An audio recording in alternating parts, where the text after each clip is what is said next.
남자와 여자와의 싸움, 헤어짐의 미학. 누구나 만남보다 이별을 좋아하는 사람은 없을 것이다. 예외는 있겠지만 가능한 좋은 관계이면 헤어지지 않는 것이 좋다고 생각한다. 하지만 그렇지 않다면 헤어지는 것이 너무도 당연하다는 것을 종교적 측면에서 풀어보았다. 우선 불교적 측면에서 보면 인간의 만남은 전생의 모든 인연으로 만나게 된다.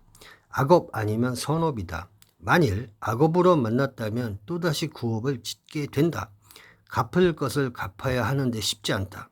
계속 싸우며 구업을 짓는 것보단 이혼하는 게 서로를 위해 좋다. 기독교의 측면에서 보면 다투는 여인과 함께 큰 집에서 사는 것보다는 혼자서 움막에 사는 것이 더 낫다는 것이 잠언서에 나온다. 다투는 여인은 이어 떨어지는 물방울이라고도 했다. 그러므로 현숙한 여인을 얻는 것은 그 무엇보다 값진 것으로 표현되어 있다. 서로 사랑하며 살기에도 모자란 세상. 다투며 살고 있다면 차라리 홀로 된 자가 되는 것이 더 낫다. 인연을 함부로 만들지 말고 진정한 인연을 만나기 위해 부단히 노력해야 한다. 싸우며 사는 것은 종교적인 관점에서 볼 때 절대 헤어져야 할 이유가 있다. 싸우게 되면 면역력부터 시작해서 스트레스 호르몬, 인체의 모든 기관이 제 기능을 발휘하지 못한다. 웃음 치료는 불치병도 낫게 한다. 하지만 화병은 사람을 병들게 한다. 절대 싸우며 살아갈 바에는 빠른 시간 내에 헤어지는 것이 가장 좋은 방법이다. 지금 이 순간 행복하지 않다면 반드시 문제가 있는 것이다.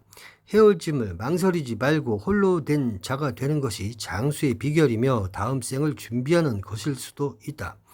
헤어질 사람은 반드시 헤어져야 한다. 건강한 사람을 만나야 한다. 그렇지 않으면 만나고 있는 사람을 건강하게 만들어야 한다. 말을 알아듣고 실천하는 사람을 찾아야 한다. 말은 한 알의 씨와 같다. 건강한 말이 들어가 씨가 되어 자라나 건강한 모습으로 바뀌어야 한다. 그러므로 가족 간이든 타인 간이든 말을 알아듣지 못하면 완전 남담이고 아무런 관계도 아닌 것이다.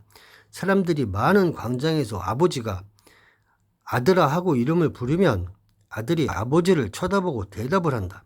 다른 사람들은 아버지의 목소리가 아니기 때문에 대답하지도 쳐다보지도 않는다. 아버지가 불러도 쳐다도 안 보고 대답도 안 하면 부자지간이라 하더라도 그것은 남남이다. 혈연 관계에 있지만 더 이상 가족이라 할 수 없다. 이와 마찬가지로 타인과의 관계에 있어서도 마찬가지다. 서로 간에 말이 통하지 않으면 더 이상의 관계는 의미가 없는 것이다. 하물며 싸우며 산다는 건 잘못된 인연인 것이다. 하루라도 빨리 헤어지는 것이 상대방을 위해서도 자신을 위해서도 좋은 것이다. 헤어짐에 미련을 두지 말고 빨리 헤어져야 한다. 서로 간에 부드럽고 온유하며 말이 통하는 사람을 찾아야 한다. 림프구는 맥박과 달리 3에서 4초의 주기를 갖고 있기 때문에 부드럽고 천천히 마사지를 해주어야 한다. 림프구를 세게 자극하면 림프가 손상된다. 섣부른 지압보다 마사지가 더 낫다. 특히 오일 마사지를 혼자 하는 것도 상당히 좋다. 림프절은 목과 쇄골, 겨드랑이, 사타구니, 팔꿈치 안쪽, 종아리, 넓적다리에 분포되어 있다. 부드럽게 3초의 여유를 가지고 만져주어야 한다. 아는 것이 생명을 연장시키는 길이다. 만일 이러한 부드러운 관계가 아니라면 반드시 헤어져야 한다.